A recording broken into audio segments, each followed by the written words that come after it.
Ministre du Travail, de l'Emploi et des Relations avec les institutions, mes chers collègues députés, Monsieur le Président, permettez-moi avant tout de vous remercier d'avoir accepté par votre impérium, que vous seul détenez, d'octroyer 10 minutes à chaque député, tenant compte de la densité des débats et des 5 rapports dont nous avons fait cumuler l'examen.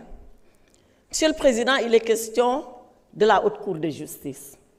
Cette Haute Cour de justice que nous avons héritée de la tradition juridique française, qui a été installée en France en 1791, 2 ans avant la Révolution, et qui a connu beaucoup d'évolutions. Une Cour de justice qui est en fait une juridiction d'exception. On l'a dit, 2 faits la caractérisent. Le premier fait, c'est que la Cour de justice, elle n'a pas d'appel, elle n'a pas de cassation.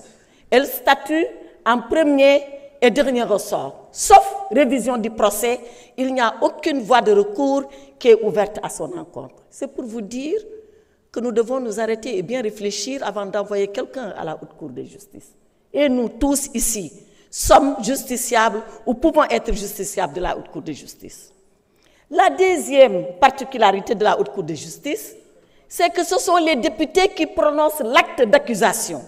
Depuis ce matin, j'entends des collègues dire « nous ne sommes pas la justice, nous ne sommes pas un hakagne, on est la justice, aujourd'hui on est la justice ». Parce que c'est nous qui allons prendre le réquisitoire qui va envoyer le député en justice. On a pris la place du procureur. On dit séparation des pouvoirs. Aujourd'hui, à cet instant, il n'y a pas de séparation des pouvoirs. C'est l'Assemblée nationale que vous êtes, qui est le procureur de la République, qui ouvre le procès devant la commission d'instruction. Voilà la gravité de ce qui nous est demandé de faire. Aujourd'hui, par ce que nous allons faire, nous allons dire aux juges, ouvrez maintenant la procédure. Si on ne le fait pas, la procédure ne part pas. Donc l'Assemblée nationale est aujourd'hui dans la position d'un procureur de la République, maître des poursuites. Donc qu'on ne vienne pas dire on n'est pas le juge. Si, ici on fait œuvre de justice. Cela, je le dis, Monsieur le Président, c'est pour arriver à 2 principes. Dire qu'ici à l'Assemblée nationale, nous faisons office de procureur de la République. Et puisque nous faisons office de procureur de la République, mettons-nous dans la tête un principe absolument important, un principe indépassable en droit pénal, c'est la présomption d'innocence. Tout le monde vient dire, oui, la présomption d'innocence. Mais c'est quoi la présomption d'innocence? Ce n'est pas de dire que la personne elle est innocente jusqu'à ce qu'elle soit jugée. Oui, mais une fois qu'on a dit ça, et après, c'est surtout de considérer qu'on ne peut pas, à partir de simples déclarations, casser cette présomption d'innocence et dire on vous envoie à la justice. Or, dans tous les dossiers qui nous ont été présentés ici, qu'avons-nous vu? Pourquoi on dit c'est la version des DAGE contre la version des ministres? Parce qu'il n'y a eu que des DAGE qui ont accusé des ministres. Or, la présomption, ce ne sont pas des déclarations gratuites.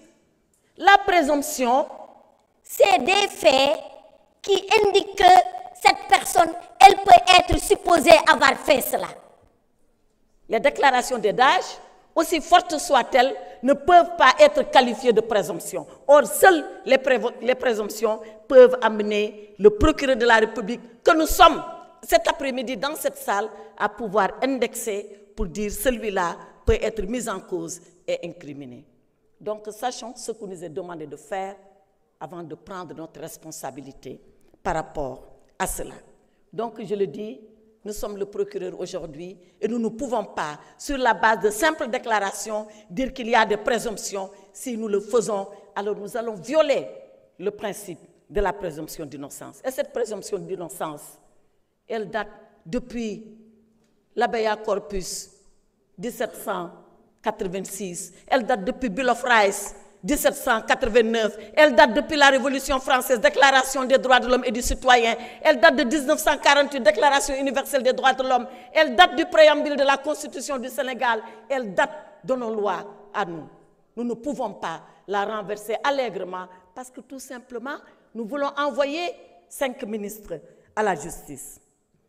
Le deuxième principe que je voulais rappeler, c'est celui de l'indépendance du juge. Notre justice, beaucoup l'avaient décrié, beaucoup. Et aujourd'hui, tout le monde dit que les juges sont indépendants. Oui, moi qui les fréquente depuis des décennies, je sais bien que les juges sont indépendants. Ils ne se réfèrent qu'à la loi et à leur conscience. Certains font semblant de le découvrir aujourd'hui.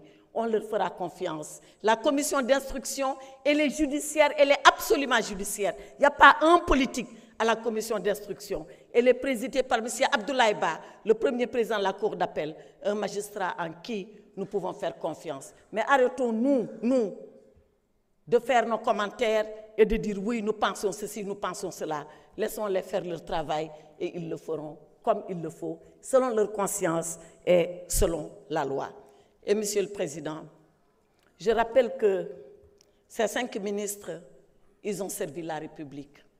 Ils ont porté un sacerdoce de servir l'État et de servir le service public du Sénégal.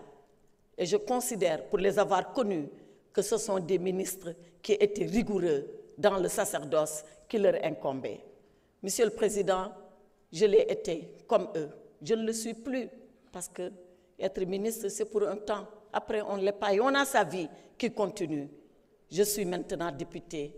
Et député, je suis pour la loi, cette loi universelle, cette loi impartiale, parce que je la vote ici, dans cet hémicycle. Et je n'oublie jamais, avant ministre, avant député, que je suis avocat. Et en tant qu'avocat, je crois à la justice. Et je crois à la justice de mon pays. Je crois au droit et je crois à la primauté du droit. Et c'est sur le fondement.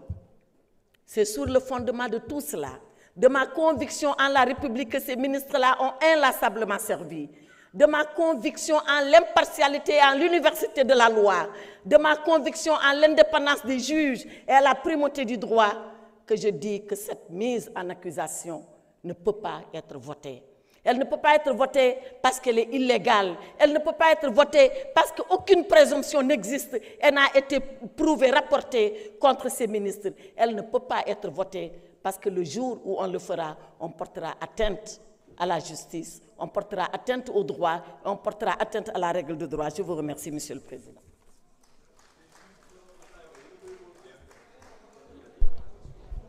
Jërëjëf honorable député Aïssata Tall Sall